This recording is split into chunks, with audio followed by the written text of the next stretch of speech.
அன்பார்ந்தவர்களே, இன்றைக்கு எப்படிப்பட்ட அரசியல் சூழலிலே நாம் இந்த சாதனை விளக்க பொதுக்கூட்டத்தை நடத்தி கொண்டிருக்கிறோம் என்பதை முதலில் நீங்கள் உள்வாங்கிக் கொள்ள வேண்டும். மதுரையிலே முருகனை காப்பதற்காக மாநாடு நடத்தி கொண்டிருக்கின்றது ஒரு கோமாளி கூட்டம். அவர்கள் முருகனை வழிபடுவதற்காகவா அல்லது முருகனை போற்றுவதற்காகவா அல்லது முருகன் மீது உள்ளபடியே இருக்கக்கூடிய நம்பிக்கையின் காரணத்தினால் அவர்கள் அந்த மாநாட்டை நடத்துகிறார்களா?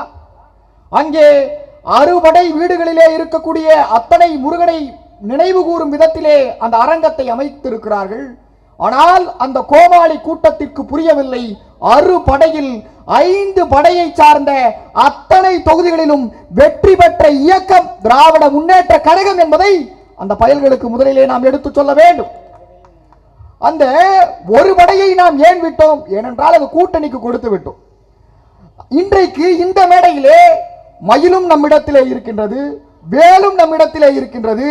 மயிலையும் வேலையும் கொண்ட அண்ணன் மயிலை வேலு அவர்கள் இருக்கிறார். அப்படிப்பட்ட சூழலிலே முருகன் நம்முடைய இயக்கத்தோடு தான் இயைந்து இருக்கிறார். இந்த இயக்கத்தினுடைய வரலாற்றை இங்கே இருக்கக்கூடிய இளைஞரணியை சார்ந்த தோழர்களுக்கு எடுத்து சொல்ல ஆசைப்படுகிறேன். இந்த சென்னை தெற்கு மாவட்டத்திற்கும் சென்னை மேற்கு மாவட்டத்திற்கும் இந்த ஒருங்கிணைந்த தென்மேற்கு மாவட்டத்திற்குமான ஒரு வரலாற்றை எடுத்துச் சொல்வதற்கு 75 ஆண்டு கால தமிழ்நாட்டின் அரசியல் வரலாற்றை நீங்கள் வாசித்து பார்க்க வேண்டும். இங்கே நம்மை பார்த்து விமர்சிக்கக்கூடியவர்கள் இந்த இயக்கத்தை ஏதோ குடும்ப அரசியல், குடும்ப கட்சி என்று பேசிக் கொண்டிருக்கிறார்களாம். நாங்கள் குடும்ப அரசியல் தான் செய்து கொண்டிருக்கிறோம். ஏன் தெரியுமா? இந்த கழகம் 1949 கொட்டும் மழையிலே ராபின்சன் பூங்காவிலே தொடங்கப்பட்ட போது அப்படியே இந்த கழகத்தினுடைய வளர்ச்சி தன்னுடைய காலங்களை எல்லாம் கடந்து எல்லா அடக்குமுறைகளையும் எதிர்த்து முன்னோக்கி நகர்ந்து கொண்டே இருக்கின்றது. இங்கே உட்கார்ந்து கொண்டிருக்கிறாரே என் அன்பிற்கினிய அண்ணன் ராஜா அன்பழகன் அவர்கள். அவரை நீங்கள் எடுத்துக்கொண்டால் அவருடைய தாத்தா யார்? நம்முடைய பணக்கடை ஜெயராமன் ஐயா இருந்தார்களே, அன்றைக்கு மிசாவின் பேரிலே சிறை கொட்டிலே அடைக்கப்பட்டு சொல்லுக்கொடாத அத்தனை துயரங்களையும் கொடுத்த போதும் கூட இந்த கழகத்திற்காக உழைத்த ஒரு கடும் தியாகியாக பணக்கடை ஜெயராமன் அவர்கள் இந்த கழகத்தை இந்த பகுதியிலே கட்டி கட்டி வளர்த்தார். அவருடைய வாரிசாக வந்த நம்முடைய அண்ணன் ஜே அன்பழகன் அவர்கள் இருக்கிறாரே, நான் இங்கிருந்து 10 ஆண்டுகளுக்கு முன்பு பள்ளி மாணவனாக கோடம்பாக்கத்திலே படித்துக் கொண்டிருந்த போது அண்ணா நூற்றாண்டு நினைவை ஒட்டி ஒரு பேச்சு போட்டி, அந்த பேச்சு போட்டியிலே மாவட்ட அளவிலே நான் முதலிடம் பிடித்து விட்டேன். நேராக என்னை அழைத்து சென்று, நான் அப்போது ஒரு 11ஆம் வகுப்பு படிக்கக்கூடிய மாணவன், அண்ணன் அன்பழகனிடம் என்னை அழைத்து சென்றார்கள். அவர் முன்பாக என்னை பேச சொன்னார்கள். இந்த கழகத்தினுடைய உணர்ச்சியை என் உள்ளே வரித்துக் கொண்டு என்னுடைய உரையை நான் தொடங்கி முடித்தேன். அன்பிற்கினிய தோழர்களே, அன்றைக்கு இந்த இளைஞனை பள்ளி மாணவனாக இருந்தபோது திராவிட முன்னேற்ற கழகம் தோளிலே தட்டி இந்த இயக்கத்திற்காக நீ பேச வேண்டும் என்ற என் திறமைக்கு அங்கீகாரம் கொடுத்தது. 10 ஆண்டுகள் உருண்டு ஓடியது.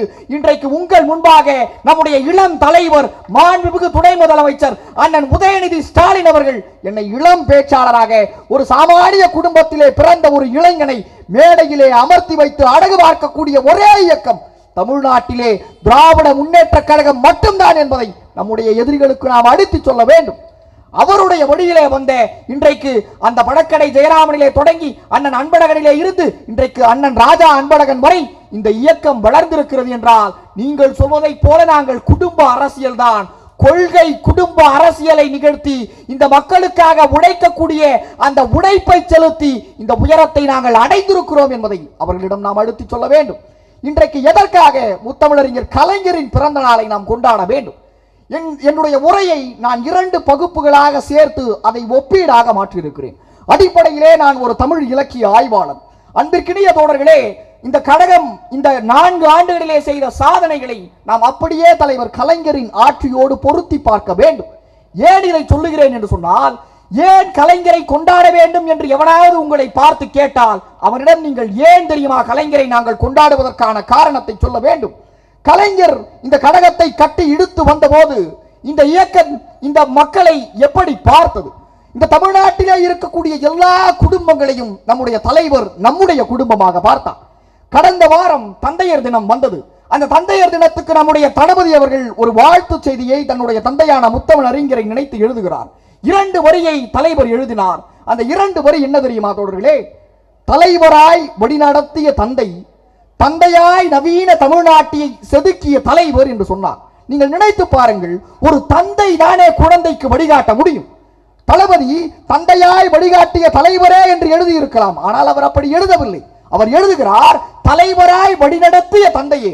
ஏனென்றால் அவர் முத்துவேல் கருணாநிதி ஸ்டாலின் என்ற நம்முடைய மாண்புமிகு முதலமைச்சர் தளபதி அவர்களுக்கு தந்தையாய் இருந்ததை விட இந்த தமிழ்நாட்டிற்கே அவர் தலைவராக வழிகாட்டி இருக்கிறார் என்பதால் தான் முதல் வரியாக தலைவராய் வழிகாட்டிய தந்தையே என்று எழுதினார். சரி, அப்படி என்றால் நம்முடைய தலைவர் அவர்கள் தளபதிக்கு தந்தையாக இல்லை என்றால் யாருக்கு தந்தையாக வழிநடத்தி இருக்கிறார்? அடுத்த வரியிலே தளபதி எழுதியிருக்கிறார், யாருக்கு நம்முடைய முத்தமிழறிஞர் கலைஞர் அவர்கள் தந்தையாக நவீன தமிழ்நாட்டை செதுக்கிய தலைவரே என்று சொன்னார் என்றால் அவர் நம்முடைய தளபதிக்கு மட்டும் தந்தை அல்ல தோழர்களே, ஒட்டுமொத்த நவீன தமிழ்நாட்டிற்கும் ஒரே தந்தையாக நம்முடைய முத்தமிழறிஞர் கலைஞர் அவர்கள் இருந்திருக்கிறார். ஏன் அவருக்கு அந்த அங்கீகாரத்தை நாம் கொடுக்கிறோம்? வரலாற்றை நீங்கள் கூர்ந்து கவனித்து பாருங்கள் தோழர்களே. அன்றைக்கு ஒவ்வொரு குடும்பத்திற்கும் நிலம் இருந்ததா? தலைவர் கலைஞர் பார்க்கிறார், நில உச்சவரம்பு சட்டத்தை 1989 கொண்டு வருகிறார். ஒரு தனி நபருக்கு 15 ஏக்கர் நிலம் இருக்கலாம். அதற்கு மேலே இருந்தால் அந்த நிலத்தை ஏழை விவசாயிகளுக்கு, நிலமற்ற ஏழை மக்களுக்கு பிரித்து கொடுக்கிறார். 1,72,000 ஏழை நிலமற்ற விவசாயிகளுக்கு அந்த உச்சவரம்பு சட்டத்தை கொண்டு வந்து நிலமே இல்லாத அந்த குடும்பத்திற்கு நிலத்தை கொடுப்பதன் வாயிலாக அதிகாரத்தை கொடுத்தவர் முத்தமிழறிஞர் கலைஞர்.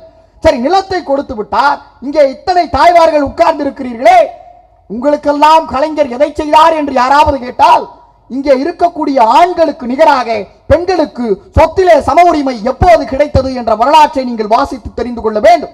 1956 அண்ணல் அம்பேத்கர் அவர்கள் எழுதுகிறார். என்ன எழுதுகிறார்? அவர் கொண்டு வந்த இந்து சட்ட மசோதா தோற்கடிக்கப்படுகிறது. அதற்கு ஒரே காரணம், பெண்களுக்கு பாரம்பரிய சொத்திலே சம உரிமை கோர வேண்டும் என்று அந்த மசோதாவிலே அம்பேத்கர் குறிப்பிடுகிறார். அது தோற்கடிக்கப்பட்ட போது அம்பேத்கர் மிகுந்த விரக்திக்கு உள்ளாகிறார். அப்போது அம்பேத்கர் 2 வரிகளை எழுதினார். என்ன வரியை எழுதினார் தெரியுமா?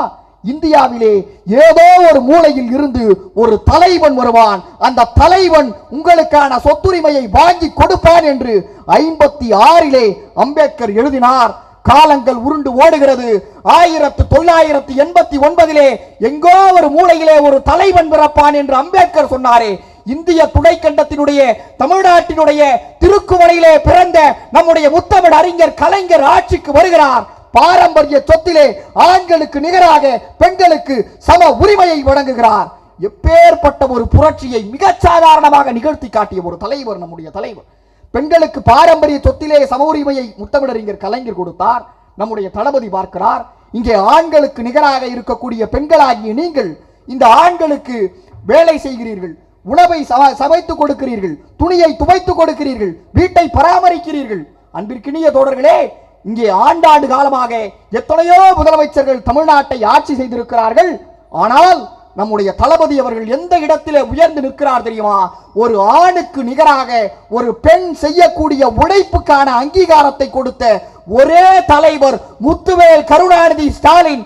ஆம் அன்பார்ந்த தாய்மார்களே, உங்களுக்கெல்லாம் மாதம் 1000 ரூபாயை உதவி தொகையாக அல்ல, உரிமை தொகையாக உங்களுக்கு வழங்கி உங்கள் உழைப்புக்கான அங்கீகாரத்தை கொடுத்த ஒரே தலைவர் மாண்புமிகு முதலமைச்சர் முத்துவேல் கருணாநிதி ஸ்டாலின் அவர்கள். உங்களிலே சிலருக்கு அந்த தொகை விடுபட்டு இருக்கலாம். ஜூலை 15 இருந்து உங்களுடன் ஸ்டாலின் என்ற பொருண்மையிலே விடுபட்ட அனைத்து மகளிருக்கும், தகுதி வாய்ந்த அத்தனை பேருக்கும் அந்த 1000 ரூபாய் வந்து சேரும் என்ற நல்ல செய்தியையும் நம்முடைய தளபதி அவர்கள் சொல்லி இருக்கிறார். என்றால் ஒரு சமூகத்திலே இருக்கக்கூடிய ஒரு பெண்ணுக்கு பாரம்பரிய சொத்திலே சம உரிமையை கொடுத்து அந்த பெண்ணுக்கு உரிமை தொகையை கொடுத்த ஒரு தலைவர் நம்முடைய தலைவர். சரி, நிலத்தை கொடுத்தாயிற்று, உங்களுக்கான உரிமையை கொடுத்தாயிற்று. கலைஞர் பார்க்கிறார், இந்த நிலத்தை வைத்து அந்த விவசாய குடும்பத்தை சார்ந்த விவசாயி என்ன செய்வான்? ஏழை விவசாயிகளுக்கு இலவச மின்சாரத்தை கொடுக்கிறார், ஏழை விவசாயிகளுக்கு இலவச நீரை கொடுக்கிறார். கலைஞர் கொடுத்த இதை அனைத்தையும் வைத்து அந்த ஏழை விவசாயி விவசாயம் செய்கிறான். விளைந்த பொருட்களை என்ன செய்வது? கலைஞர் ஆட்சியில் இருந்த 5 ஆண்டுகளிலே 164 உழவர் சந்தையை திறக்கிறார் தலைவர் கலைஞர். ஆக ஒரு விவசாயி விளைவித்த பொருளை விற்கக்கூடிய உரிமை அந்த விவசாயிக்கே இருப்பது போல ஒரு வழிவகையை தலைவர் கலைஞர் செய்கிறார். இந்த விவசாய குடும்பத்திலே ஒரு குழந்தை பிறக்கிறது. அந்த விவசாயினுடைய மகன் விவசாயியாகத்தான் ஆக வேண்டுமா என்ற கேள்வி எழும் கலைஞர் பார்க்கிறார். அன்பிற்கினிய தோழர்களே, ஏழை விவசாயினுடைய பிள்ளைகளும் கூட ஏசி அறையிலே கணினியின் முன்பாக உட்கார்ந்து கொண்டு டைடல் பூங்காக்களிலே பணி செய்வதற்கான வாய்ப்பை 2000ஆம் ஆண்டு டைடல் பூங்காவை தொடங்கி ஒரு மாபெரும் மாற்றத்தை தமிழ்நாட்டின் சாமானிய குடும்பங்களிலே நிகழ்த்தி காட்டிய ஒரே தலைவர் கலைஞர் அவர்கள். கடந்த வாரம் நம்முடைய வள்ளுவர் கோட்டத்தை நம்முடைய மாண்புமிகு முதல்வர் அவர்கள் 80 கோடி ரூபாய் செலவிலே புனரமைத்து திறந்து வைத்தார். இந்த வள்ளுவர் கோட்டத்துக்கு ஒரு வரலாறு இருக்கிறது. 1976 அன்றைக்கு வள்ளுவர் கோட்டம் திறக்கப்படுகிறது, குறளோவியம் தீட்டப்படுகிறது என்ற தலைப்பிலே 76ஆம் ஆண்டு ஏப்ரல் மாதம் 15ஆம் தேதி தலைவர் கலைஞர் அவர்கள் உடன்பிறப்புகளுக்கு முரசொலியிலே ஒரு கடிதத்தை எழுதுகிறார். இந்த கோட்டத்தை நம்முடைய தலைவர் கலைஞர் அவர்கள் பார்த்து செதுக்கிய ஒரு கோட்டம். அந்த கோட்டத்தை திறப்பதற்கான வாய்ப்பு அன்றைக்கு எமர்ஜென்சியின் காரணம் காட்டி நம்முடைய ஆட்சி கலைக்கப்பட்டதால் ஒரு முன்னாள் முதல்வரினுடைய கனவு என்று தெரிந்தும் கூட அந்த திறப்பு விழாவுக்கான அனுமதி கூட தலைவருக்கு மறுக்கப்பட்டது. கலைஞர் பார்க்கிறார், எந்த கோட்டத்தை திறப்பதற்கு அவர் அனுமதிக்கப்படவில்லையோ அதே கோட்டத்திலே மீண்டும் நான் வருவேன் என்று சொன்னார். 1989ஆம் ஆண்டு மீண்டும் கலைஞர் ஆட்சியை பிடிக்கிறார். அந்த ஆட்சியை பிடித்த போது அந்த பதவியேற்பு விழா எங்கே நடத்தலாம் என்று தலைவர் கலைஞரை கேட்டபோது எந்த வள்ளுவர் கோட்டத்தை திறப்பதற்கு உரிமை மறுக்கப்பட்டதோ அதே வள்ளுவர் கோட்டத்திலே முத்தமிழறிஞர் கலைஞர் முதல்வராக பதவியேற்றார் என்று சொன்னால், இப்படிப்பட்ட கொள்கை பிடிப்பு கொண்ட ஒரே தலைவன் தமிழ்நாட்டிலேயே நம்முடைய முத்தமிழறிஞர் கலைஞர் மட்டும்தான் என்பதை நினைவிலே கொள்ளுங்கள். கலைஞர் எந்த மாற்றத்தை செய்தார்? அன்பிற்கினிய தோழர்களே, நம்முடைய தலைவர் கலைஞர் அவர்கள் எல்லாவற்றையும் மக்களுக்காக செய்திருக்கிறார். ஆனால் அவர் செய்ததிலேயே உச்சபட்சம் என்ன என்று நீங்கள் என்னை கேட்டால், குமரி முனையிலே 133 அடிக்கு வள்ளுவனுக்கு ஒரு சிலையை நிறுவினார். இந்த சிலையை நிறுவியதன் வாயிலாக கலைஞர் இந்த ஒட்டுமொத்த ஒன்றிய அரசுக்கும் ஒரு செய்தியை உறக்க சொல்லுகிறார். அது என்ன செய்தி? அன்பார்ந்த தோழர்களே, இதற்கு முன்பாக இந்திய துணைக்கண்டத்தினுடைய எல்லை என்றால் குமரி முனை. அந்த குமரி முனை என்றால் எப்படி இருக்கும் தெரியுமா? அங்கே ஒரு விவேகானந்தர் பாறை இருக்கும். 6 மணி மாலை ஆனால் ஒரு காவி கொடி மேலே ஏறும், ஒரு சங்கு முழங்கும். ஆக இந்திய துணைக்கண்டத்தினுடைய கடைசி முடிவு என்பது அங்கே ஒரு காவி கொடி பறந்து கொண்டிருந்தது. தலைவர் கலைஞர் பார்க்கிறார், புத்தாயிரம் என்று சொல்லப்பட்ட 2000ஆம் ஆண்டு ஜனவரி மாதம் 1ஆம் தேதி எந்த குமரி முனை என்று சொன்னால் காவி கொடியும் சங்கும் நினைவுக்கு வருமோ அதே குமரி முனையிலே அந்த அதே விவேகானந்தர் பாறைக்கு அருகிலே 133 அடி உயரத்திற்கு அவர் வள்ளுவரின் சிலையை வைக்கிறார். அன்பார்ந்தவர்களே, தமிழ்நாட்டினுடைய அடையாளம் என்பது குமரி முனையிலே நிற்கக்கூடிய வள்ளுவனை ஒரு ஞான குறியீடாக தலைவர் கலைஞர் மாற்றுகிறார். அந்த வள்ளுவரை அவர் குமரியிலே வைத்ததற்கு காரணம் என்ன? இதுவரை எழுதப்பட்ட வரலாறுகள் அனைத்தும் வடக்கில் இருந்து தெற்கு நோக்கி எழுதப்பட்டவை. இனிமேல் எழுதப்படும் வரலாறு என்பது தெற்கில் இருந்து வடக்கு நோக்கி எழுதப்படுகிறது என்று சொல்லி அந்த வள்ளுவனின் பார்வையில் இருந்து இந்திய துணைக்கண்டத்தின் வரலாற்றை குமரி முனையில் இருந்து காஷ்மீரை நோக்கி எழுதிய ஒரு உன்னதமான தலைவர் தான் நம்முடைய முத்தமிழறிஞர் கலைஞர் அவர்கள். அவருடைய பிள்ளையாக வந்த நம்முடைய மாண்புமிகு நம்முடைய முத்துவேல் கருணாநிதி ஸ்டாலின் என்று மக்களால் பெருமிதமாக போற்றப்படக்கூடிய ஒரு முதல்வர். அன்பார்ந்தவர்களே, உங்கள் வீட்டிலே இருக்கக்கூடிய உங்கள் எல்லோருக்கும் 1000 ரூபாய் வந்துவிட்டது. உங்களுக்கு பெண் பிள்ளைகள் இருந்தால் அவர்களுக்கு அவர்கள் படிப்பதற்காக 1000 ரூபாயை கொடுக்கிறார். இந்த 1000 ரூபாயை கொடுக்கக்கூடிய சிந்தனை தலைவருக்கு எப்படி வந்தது? முத்தமிழறிஞர் கலைஞர் அவர்கள் 2006 ஆட்சிக்கு வருகிறார். 8ஆம் வகுப்பு வரை படித்த பெண்கள் அனைவருக்கும் 5000 ரூபாயை உதவி தொகையாக கொடுக்கிறார். அடுத்த 2 ஆண்டுகளில் 5000 10,000 ஆகிறது, 10,000 25,000 ஆகிறது, 25,000 50,000 மாறுகிறது. ஆக பெண்களுக்கு கல்வியை கொடுப்பதன் வாயிலாக ஒரு சமூகத்தினுடைய வாழ்க்கை தரத்தை மாற்ற முடியும் என்று நினைக்கிறார் நம்முடைய தளபதி அவர்கள். பெண் பிள்ளைகளுக்கு மட்டும்தான் 1000 ரூபாயா? உங்களுடைய வீட்டிலே இருக்கக்கூடிய ஆண் பிள்ளைகளுக்கும் கூட தமிழ் புதல்வன் திட்டத்திலே 1000 ரூபாயை கொடுக்கிறது இந்த திராவிட மாடல் அரசு. ஆக பணத்தை கொடுப்பதன் வாயிலாக என்ன மாற்றத்தை செய்துவிட முடியும்? இங்கேதான் தலைவர் கலைஞர் அவர்கள் எப்படி சமத்துவபுரத்தை கொண்டு வருவதன் வாயிலாக ஒரு சாதியத்திற்கு ஒரு தீர்ப்பை எழுதுகிறார். எப்படி எழுதுகிறார்? சமத்துவபுரம் என்பது வெறும் கல்லும் கட்டடமும் மட்டும் அல்ல தோழர்களே.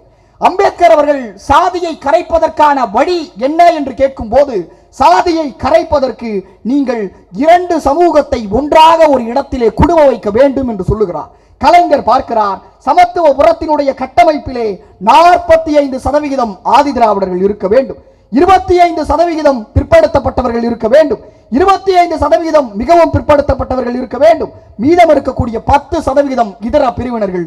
ஆக ஒரு நினைவு சமத்துவபுரம் என்ற இடத்திலே அம்பேத்கர் எந்த கனவை கண்டாரோ அந்த கனவை நிறைவேற்றி காட்டி சாதியை கரைப்பதற்கான முதல் விதையை இந்த மண்ணிலே விதைத்தவர் முத்தமிழறிஞர் கலைஞர் அவர்கள். அவர் வழியில் வந்த இந்த திராவிட மாடல் ஆட்சி அதே அம்பேத்கருக்கு மணிமண்டபத்தை கட்டுகிறது. அதே அம்பேத்கருக்கு அவருடைய பிறந்த நாளை சமத்துவ நாளாகவும் சமூக நீதி நாளாகவும் இன்றைக்கு நாம் கொண்டாடி கொண்டிருக்கிறோம். ஆக இன்றைக்கு எப்பேற்பட்ட சூழலிலே கழக தலைவர் அவர்கள் நம்ம எல்லாம் வழிநடத்தி கொண்டிருக்கிறார். ஒரு பக்கம் ஒன்றிய அரசு இந்தியை திணித்து நம்முடைய அடையாளத்தை அடிக்க பார்க்கிறது. நம்முடைய கலைஞர் இருக்கிறாரே, அவருடைய பிறந்த நாளை செம்மொழி தினமாக நாம் இன்றைக்கு கொண்டாடுகிறோம். ஏன் தலைவரினுடைய பிறந்த நாளை நாம் செம்மொழி தினமாக கொண்டாட வேண்டும்? அன்பார்ந்த தோழர்களே, தலைவர் கலைஞரின் வருகைக்கு முன்பு வரை இங்கே இந்த மொழி தொன்மை பேசப்பட்டது, பழமை பேசப்பட்டது.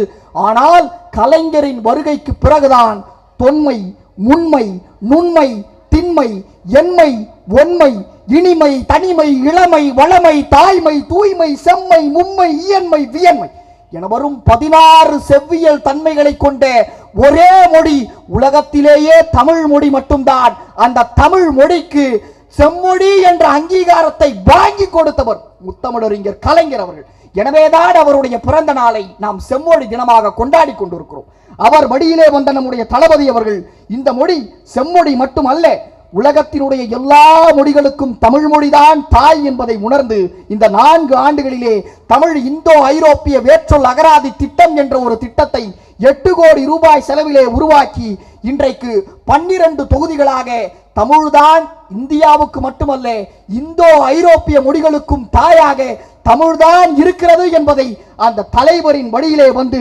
இன்றைக்கு நம்முடைய தளபதி நிறைவேற்றி இருக்கிறார் என்று சொன்னால் அதுதான் திராவிட மாடல் ஆட்சி. அன்பார்ந்தவர்களே, என்னுடைய உரையை இந்த செய்தியை சொல்லி நிறைவு செய்ய ஆசைப்படுகிறேன். நம்முடைய கழக தலைவர் அவர்கள் ஒரு ஆணையை இட்டு இருக்கிறார். வெல்வோம் 200 படைப்போம் வரலாறு என்று சொல்லுகிறார். தலைவர் நினைத்திருந்தால் 234ஐயும் நாம் தான் வெல்ல வேண்டும் என்று சொல்லி இருக்கலாம். ஆனால் அப்படி சொன்னால் அந்த ஆட்சி சர்வாதிகார ஆட்சியாக மாறிவிடும். எதிர்ப்பதற்கும் மாற்று கருத்துக்கும் இடமே இல்லை என்று சொன்னால் அது சர்வாதிகார ஆட்சி.